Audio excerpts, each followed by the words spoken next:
आज हम लोग एक क्वेश्चन करेंगे गॉस की प्रमेय की सहायता से कूलाम के नियम का निगमन। यानी कि गॉस की जो प्रमेय है उस प्रमेय पर आधारित कुछ अनुप्रयोग हैं। तो उसमें कभी कभी एग्जाम में एक क्वेश्चन दे दिया जाता है कि गॉस की जो प्रमेय है उस प्रमेय की सहायता से कूलाम के नियम का निगमन कीजिए। तो बहुत ही आसान है, देखेंगे हम लोग कैसे कूलाम के नियम का निगमन गॉस की प्रमेय की सहायता से करेंगे। सबसे पहले हम लोग माना एक आर त्रिज्या का गोला है, एक आर त्रिज्या का गोला मान लिया। इसकी त्रिज्या क्या है? आर है, केंद्र ओ है, त्रिज्या आर है, और जिसके केंद्र पर प्लस क्यों आवेश स्थित है। यानी इसका जो केंद्र है इस केंद्र पर प्लस क्यों आवेश स्थित है।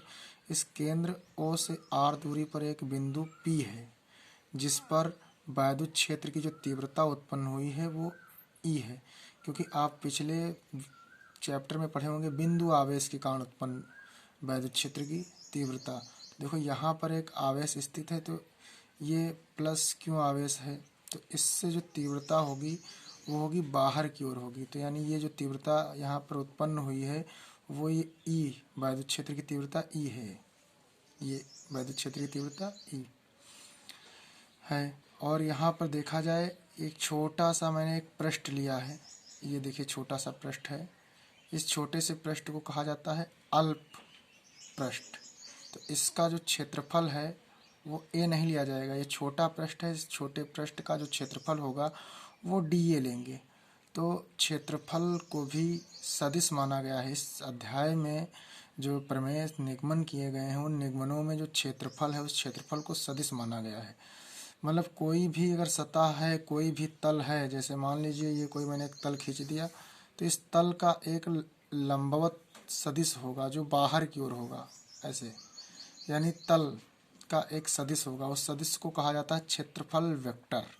तो यानी इस छोटे से एरिया का जो क्षेत्रफल वेक्टर है उसको यहाँ पर लिखा गया है वेक्टर, लगाया गया है वेक्टर डी ए। यानी डी का मतलब यानी छोटा सा सूक्ष्म क्षेत्रफल लिया गया है।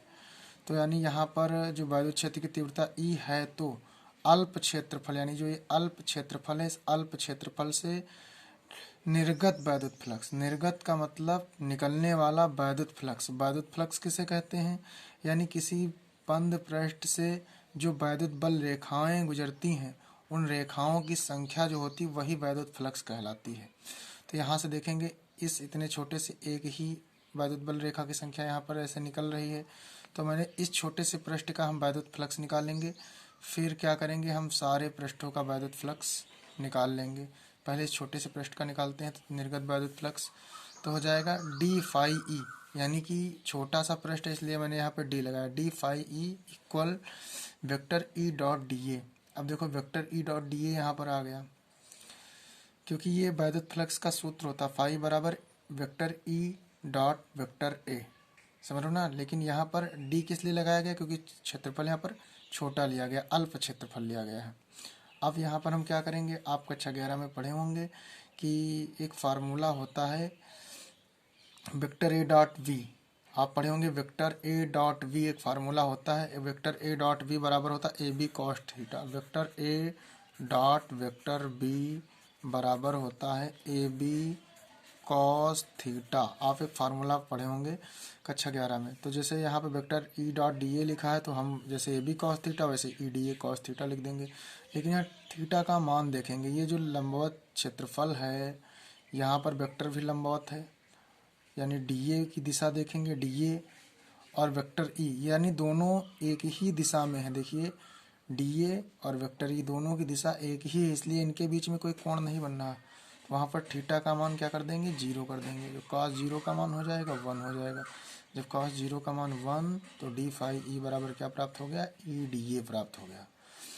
अब यानी जो ये मैंने वैद्युत फ्लक्स ज्ञात किया है छोटे से पृष्ठ से निकलने वाला वैद्युत फ्लक्स था। अब संपूर्ण पृष्ठ से कितना वैद्युत फ्लक्स निकलेगा वो मुझे ज्ञात करने के लिए हम ये जो ये ज्ञात किया इसके दोनों पक्षों का समाकलन कर देंगे। तो यहाँ पर देखिए हमने दोनों पक्षों का समाकलन इधर किया और इधर समाकलन कर दिया। अब देखिए ई हमारी वैद्युत क्षेत्र की तीव्रता है, ये कांस्टेंट है तो इसका मान इसको मैंने बाहर लिख लिया, बचा यहाँ पर डी ए। और जो डी एक्स होता है तो डी एक्स का समाकलन आप पढ़े होंगे एक्स होता, वैसे डी ए है तो डी ए का समाकलन यहाँ पर क्या हो जाएगा? ए हो जाएगा। इतना आप लोगों ने देखा होगा। तो यानी अब डी फाई लिखा तो डी फाई का समाकलन यानी कि फाई हो गया, फाई होगा।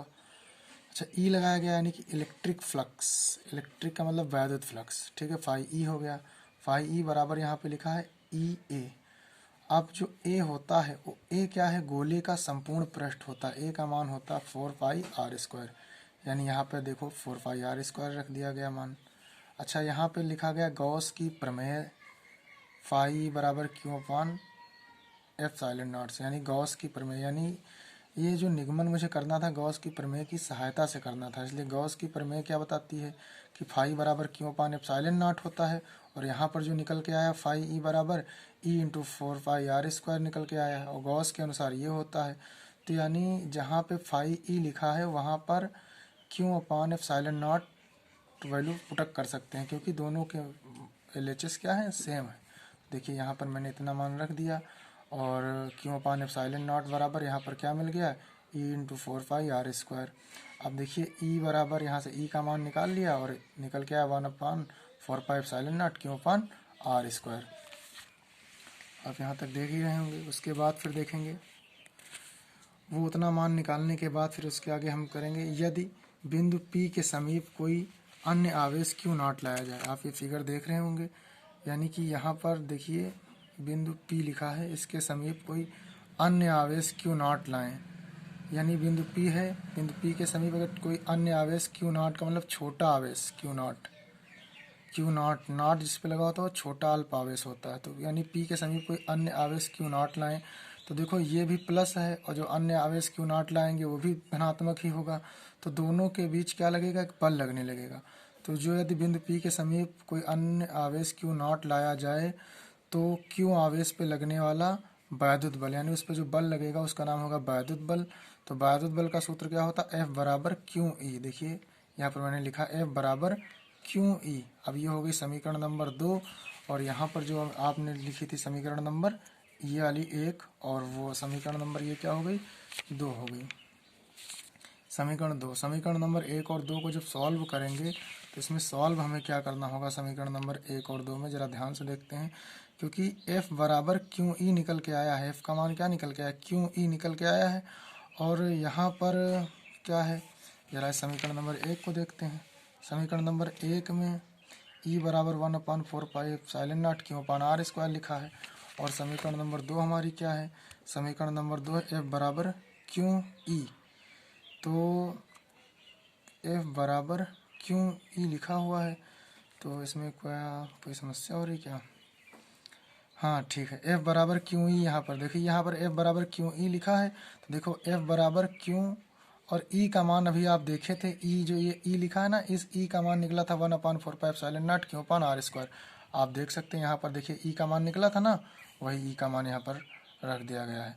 तो देखिए अब सॉल्व होकर के क्या आया, यानी F 1/4π, यहाँ पर एक क्यू लिखा था, ये दूसरा क्यू चला गया यहाँ पर कर दिया मतलब मैंने, और नीचे r²। तो देखिए ये कूलाम के नियम का रूप बन गया कि नहीं बन गया। कूलाम का नियम क्या होता है, F बराबर 1/4π Q1 Q2 अपान r²। तो यहाँ Q1 Q2 ना लेकर Q और Q नॉट, यानी दो आवेश हैं यहाँ पर, तो यही कूलाम का क्या है, नियम है। तो इस प्रकार से हम कूलाम के नियम का क्या करेंगे, निगमन कर लेंगे।